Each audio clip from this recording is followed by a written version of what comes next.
Bom dia, meu nome é Olivia, eu sou professora da Universidade Federal de Mato Grosso.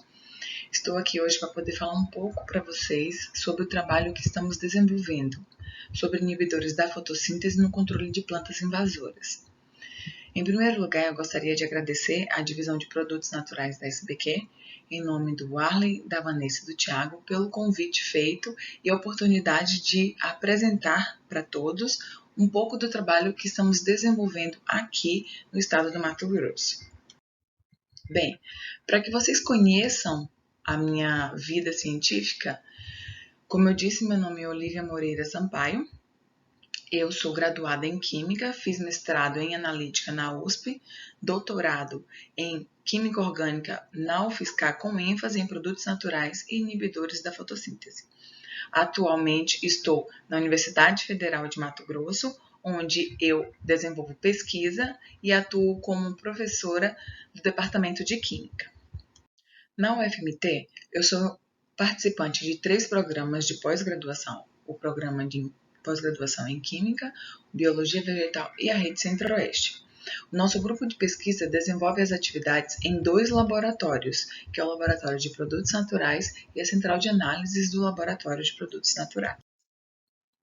Como tudo começou? Em 2015, com a minha chegada no estado do Mato Grosso, mais precisamente em Cuiabá, eu descobri que este estado era voltado ao agronegócio, o que possibilitou o desenvolvimento de novas tecnologias também voltadas ao agronegócio.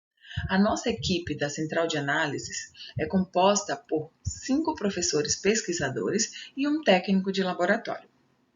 Este aqui é o Evandro. Ele desenvolve pesquisas atualmente na área de síntese, utilizando micro-ondas e ultrassom. Este é o Paulo Teixeira, ele é da área de produtos naturais. Esse é o Lucas Vieira, que ele trabalha com desenvolvimento de novas moléculas bioativas. Esse é o Leonardo, ele trabalha com processos e bioprocessos, também com ultrassom e micro-ondas. E esta sou eu, que desenvolvo pesquisa também na área de produtos naturais. Todos estes são alunos do nosso grupo. Estes 4 são alunos de doutorado, estes 6 são alunos de mestrado e estes 5 são alunos de iniciação científica. Nosso grupo de pesquisa desenvolve trabalhos em 3 frentes. A primeira delas é de inibição da fotossíntese, onde nós avaliamos produtos naturais, extratos de produtos naturais e compostos sintéticos como inibidores da fotossíntese, mais precisamente no fotossistema 2. A segunda frente de trabalho é aquela que desenvolvemos novas moléculas através da síntese orgânica. E a mais recente, na área de produtos naturais, é trabalhar com espectrometria de massas voltada para desaplicação e metabolômica. O Brasil, ele é um país altamente agrícola, o que o torna um grande consumidor de defensivos agrícolas. Se a gente observar esse mapa do Brasil pela distribuição de consumo de defensivos agrícolas, as regiões escuras são as que mais consomem defensivos agrícolas. E se a gente observar o estado do Mato Grosso, ele está em primeiro lugar em consumo de defensivos agrícolas. E o mais exportado são os herbicidas para o controle de plantas daninhas. Como um comparativo, o IMEA divulgou que os produtores do estado de Mato Grosso, na safra de 2019-2020, conseguiram plantar 5,1 milhões de hectares de milho, o que fez aumentar o consumo de herbicida, do herbicida glifosato, por hectare, que variou de 9 a 19 quilos por hectare. O glifosato, ele controla plantas daninhas. No entanto, ele é um herbicida altamente tóxico e essa grande quantidade que é necessária para o controle das ervas daninhas gera um alto custo para o Estado. Todos os herbicidas, eles possuem um modo de ação. Eu trago aqui uma tabela periódica que mostra a distribuição de todos os herbicidas consumidos no Brasil. Eles conseguem ser classificados em 13 grupos, chamando atenção para aqueles que possuem um modo de ação de inibição da fotossíntese. Esses herbicidas atuam exatamente no bloqueio da fotossíntese. Todo o processo da fotossíntese ocorre em duas fases, que é a fase fotoquímica e a fase bioquímica. A fase fotoquímica é aquela onde ocorrem todas as reações na presença de luz, onde é formado NADPH e ATP, que será usado posteriormente na fase bioquímica no ciclo de Calvin, ou seja, assimilação de CO2. Todo o processo da fotossíntese ocorre em dois fotossistemas, conhecidos como fotossistema 2 e o fotossistema 1, mais precisamente nas proteínas D1 e D2. Tudo isso ocorre no cloroplasto, mas precisamente nos tilacoides, onde na membrana dos tilacoides ocorrem todas essas reações na presença de luz. Em condições normais, sem a presença de inibidores da fotossíntese, o processo fotossintético se inicia no fotossistema 2, no centro reacional conhecido como P680, que recebe um elétron do processo de oxidação da água, que absorve energia fótons nos seus pigmentos e excita o elétron, que inicia daí o transporte de elétrons para o primeiro aceptor, fiofitina, seguido da quinona A, que transfere esse elétron para a quinona B, que por sua vez se reduzem a plastoquinol. No citocromo B6F, o elétron é transferido para uma plastocianina móvel, que então transfere o elétron do fotossistema 2 para o fotossistema 1, no centro de reação chamado de P700, que aqui também absorve luz, que excita este elétron, que inicia a transferência de elétrons pelo fotossistema 1, que vai para uma clorofila modificada, conhecida como A0, na sequência para uma plastoquinona, conhecida como A1, até chegar na ferrodoxina, que por sua vez transfere esse elétron para uma flavoproteína, que contém um grupo FAD, que através do gradiente de prótons consegue oxidar e se reduzir a FADH, que transfere então um hidreto para o NADP, se reduzir a NADPH, que então será utilizado na fase bioquímica do processo fotossintético. Os ensaios de inibidores do fotossistema 2 são realizados através de ensaios da clorofila A, onde é utilizado um fluorímetro conhecido como RAND-P. Todos os ensaios de fluorescência da clorofila A é dividido em ensaio em semi-in vivo e ensaio in vivo. O primeiro ensaio, conhecido como ensaio preliminar semi-in vivo, são feitos discos na folha de espinafre e medidos as fluorescências. Todos os dados de fluorescências adquiridos podem ser utilizados para cálculos de parâmetros quânticos que também oferecem informação sobre o aparato fotossintético. Estes dados de rendimento quântico são calculados em função de 4 acontecimentos principais da fotossíntese, que é a absorção de fótons, aprisionamento de energia, transferência de elétrons e o último, que é a redução do aceptor final do fotossistema 2. Para os ensaios em vivo, são plantadas e cultivadas espécies de plantas daninhas que, após o crescimento, são adicionados os compostos ou extratos para avaliação. Após um período de interação de 24, 48 ou até 72 horas, são feitas medidas de fluorescência para obtenção da eficiência das plantas. Após essa medida de fluorescência, são realizadas medidas para a avaliação do crescimento vegetal, onde com um paquímetro medimos o crescimento da raiz e do caule destas plantas. Em seguida, medimos a biomassa seca. Em 2019, nosso grupo de pesquisa enviou 9 trabalhos para o BCNP, todos relacionados com alguma atividade inibidora da fotossíntese. Dentre eles, houve a premiação de um deles, que foi o trabalho da minha aluna de iniciação científica, Mariana. Esse trabalho da Mariana foi publicado em 2020 na forma de artigo científico. Todo esse trabalho foi desenvolvido em parceria com o professor Marcos Antônio Soares, do Instituto de Biologia da UFMT. A Mariana desenvolveu esse projeto e avaliou extrato de 3 fungos endofíticos, Diaporte fasciolorum, Penicillium simplicissimo e Trichoderma spirale, no controle da inibição da fotossíntese da espécie Caenorcidentalis e Pomea grandifolha. Além disso, ela avaliou também o crescimento vegetal, tanto pós-emergente quanto pré-emergente, em raízes e caules das duas espécies e em germinação de semente das mesmas. Para a seleção das espécies de plantas daninhas a serem estudadas neste trabalho, que foram a Ipomoea grandifolha e a Senna occidentalis, foi considerado que ambas as espécies atacavam mais de 30 culturas no Brasil, dentre elas a cultura de soja, cana-de-açúcar, algodão e milho. Observando os resultados adquiridos para a inibição da fotossíntese da Senna occidentalis e da Ipomoea grandifolha, após 24 horas de contato com os 3 fungos endofíticos, pôde-se observar que para a espécie de Senna, apenas o fungo Trichoderma spirale mostrou variação significativa, com a diminuição do PIABS, o parâmetro de índice de vitalidade da planta.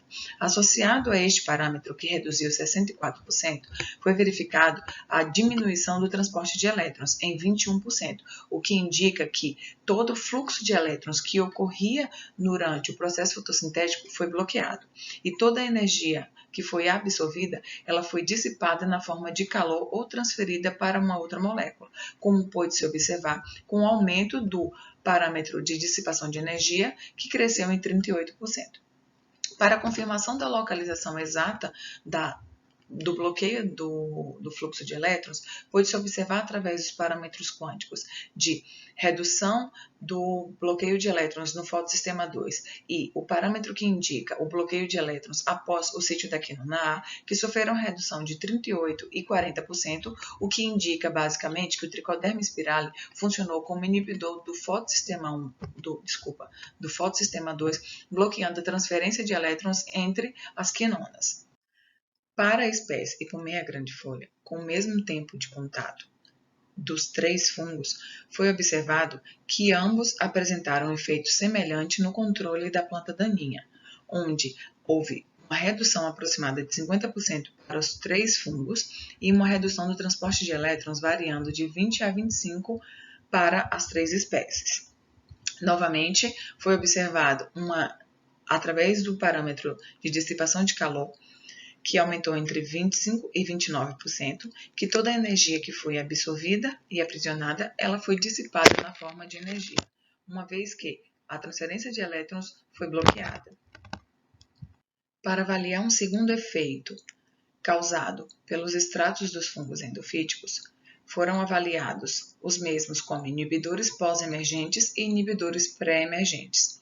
No controle do crescimento vegetal, na concentração de 100 ppm, com 72 horas de contato entre os extratos e a planta, foi verificado que para espécies Senna occidentalis, o fungo Trichoderma spirale diminuiu o crescimento do caule em 15%, enquanto na espécie Ipomoea grandifolha, o fungo Diaporte fascioloro foi aquele que diminuiu também o crescimento do caule em 20%.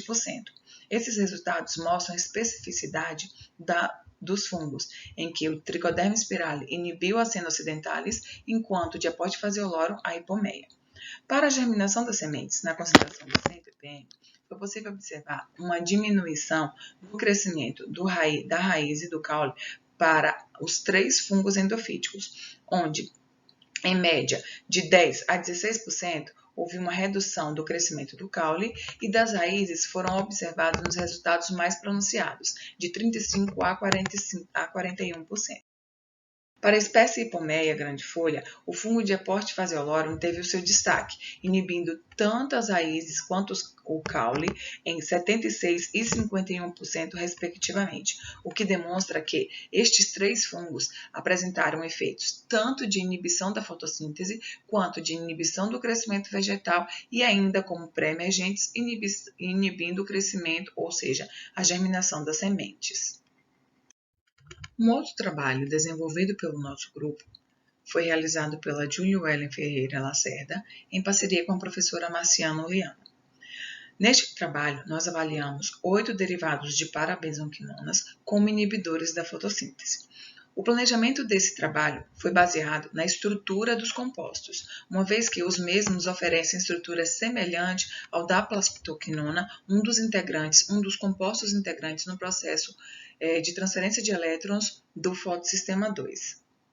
Na avaliação preliminar dos 8 derivados de parabenzoquinonas, foram realizados então ensaios em disco de espinafre nas concentrações de 150 e 300 micromolar.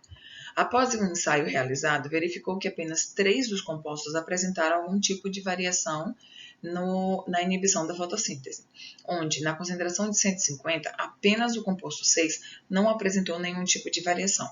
No entanto, na concentração de 300 micromolar, os compostos 6 e 7 tiveram uma diminuição do parâmetro PIABS de forma significativa, enquanto o composto 8 apresentou um incremento do parâmetro de vitalidade da planta, o que pode ser explicado como um mecanismo reversível de ação. A partir daí, foram realizados ensaios em plantas, ensaios em vivo, onde foi observado que o efeito na concentração de 300 micromolar foi visualizado apenas para o composto 7, que conseguiu reduzir o PIABS em 50% quando comparado ao controle. A diminuição da transferência de elétrons foi vista tanto no centro reacional quanto na seção transversal, com a redução destes parâmetros em 22% e 15%.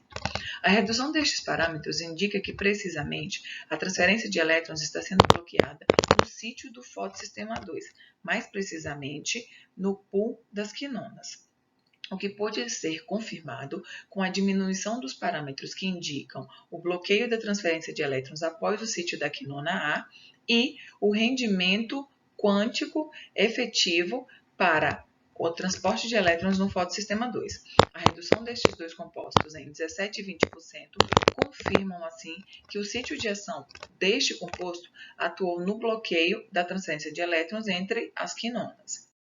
Aqui eu mostro um outro trabalho publicado pelo nosso grupo também em 2020, que foi desenvolvido pela aluna Jéssica Maria, em parceria com o professor Dr. Lucas Vieira, onde foram sintetizados 18 derivados indólicos com grupos substituintes entre grupos retiradores e doadores de densidade eletrônica. Todos os 18 compostos foram avaliados como inibidores da fotossíntese e inibidores do crescimento vegetal. Para a avaliação inicial dos 18 compostos, foram realizados ensaios em disco de espinafre na concentração de 100 micromolar. Os 18 compostos foram divididos em 3 grupos: derivados nitro, derivados amida e derivados ésteres. Foi possível observar, através da redução do PIABS, que apenas 5 dos 18 compostos apresentaram atividade significativa. No entanto, apenas aqueles que reduziram em mais de 50% foram então enviados para os ensaios em vivo. Nos ensaios em vivo realizados para os compostos 15A, 15B e 21B, nas concentrações de 50 e 100 micromolar, foi possível observar uma variação no parâmetro fluorescência variável no tempo de 2 milissegundos, conhecido como VJ, um aumento significativo na faixa de 100 a 150.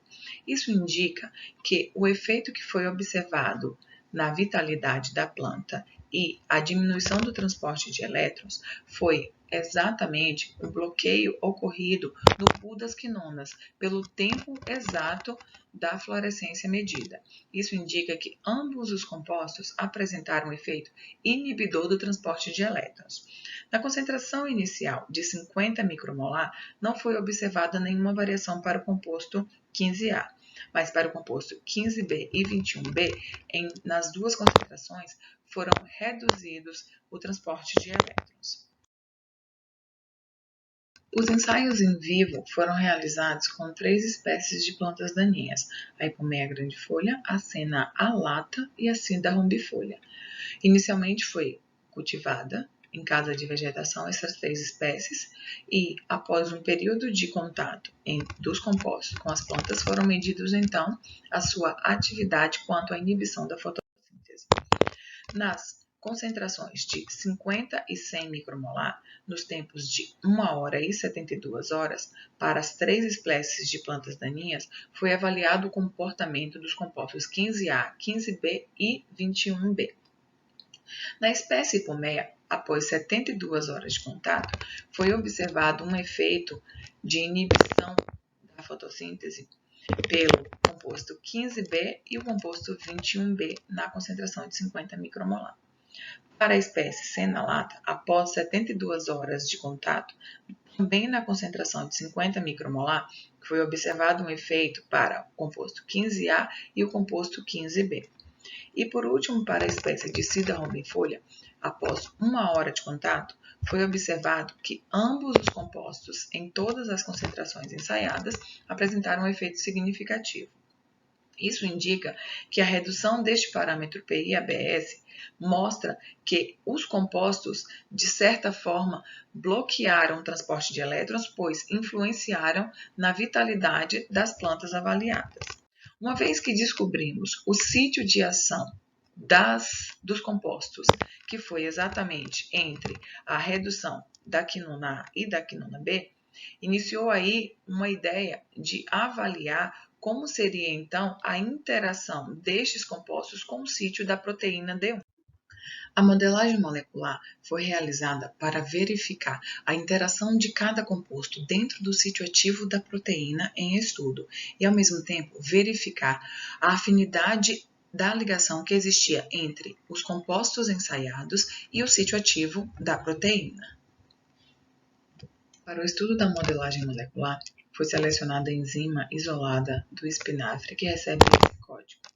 A interação do sítio ativo com as moléculas foi observada através das interações moleculares realizadas com 4 aminoácidos presentes no sítio ativo, que é a histidina 257, a serina 264, que fazem interações do tipo ligações de hidrogênio com os compostos dentro do sítio ativo, e os dois aminoácidos de leucina 271 e 218, que fazem interações do tipo pi-grupo alquílico, interações hidrofóbicas.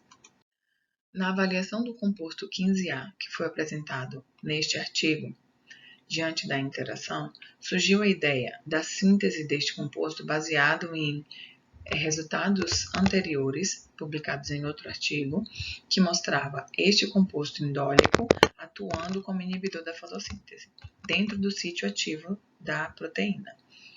Então, iniciou uma modificação estrutural para potencializar a ação deste derivado indólico. Foi daí que surgiu, então, o composto 15A, onde foi adicionado um grupo retirador de elétrons nele, o grupo nitro. No sítio da proteína, o grupo nitro desse derivado indólico faz interações de ligação de hidrogênio com a histidina e com a serina. E a molécula, então, adota uma conformação que faz com que a mesma possua interações do tipo pi, grupo alquil, com o restante da molécula, o que fez com que o efeito de afinidade de ligação e o efeito no sítio ativo da proteína fosse aumentado. Na comparação deste composto 15A com o composto 15B, também apresentado aqui, a diferença entre os compostos está no tamanho do grupo alquílico. O composto, quando possui um maior grupo alquílico, tem uma interação melhor com o sítio ativo da proteína, que por sua vez é perdido com a diminuição do grupo alquílico, como foi visto no composto 15B. Para, então, a comparação do composto 15A com o composto 16, a diferença entre eles foi a inversão do grupo substituinte, cloro e nitrogênio, que mudaram a sua posição. Na avaliação deste composto 15A, como já foi descrito, o sítio ativo ficava com interação de ligação de hidrogênio entre a histidina e a serina com um composto. Quando foi então invertido a posição do grupo nitro, ele perdeu a interação que havia com o aminoácido serina, o que fez com que este composto diminuísse o seu efeito de interação no sítio ativo, diminuindo seus valores de afinidade de ligação. Comparando o composto 15A, que até então foi o melhor composto avaliado, a modificação agora na estrutura foi a retirada do grupo retirador de elétrons do grupo nitro e um grupo doador de elétrons, uma amida, foi colocado em seu lugar.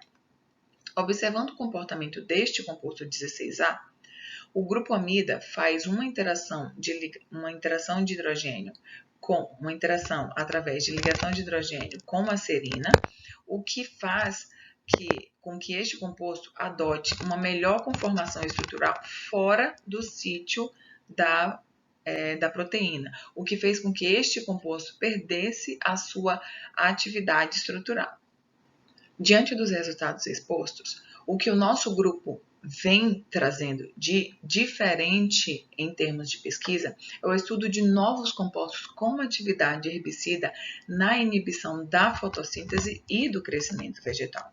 Dessa forma, a elucidação de mecanismo de ação dessas substâncias tem se tornado um alvo nas nossas pesquisas, o que traz informações relevantes para o planejamento e desenvolvimento de novas substâncias bioativas. Sendo assim, os resultados mostrados aqui, através de ensaios com extratos de produtos naturais e compostos sintéticos, mostra o desenvolvimento de novas tecnologias para o controle de plantas daninhas, como a Scida occidentalis, a Scida rombifolha, a Ipomoea grandifolia, a Senna alata e a Senna occidentalis.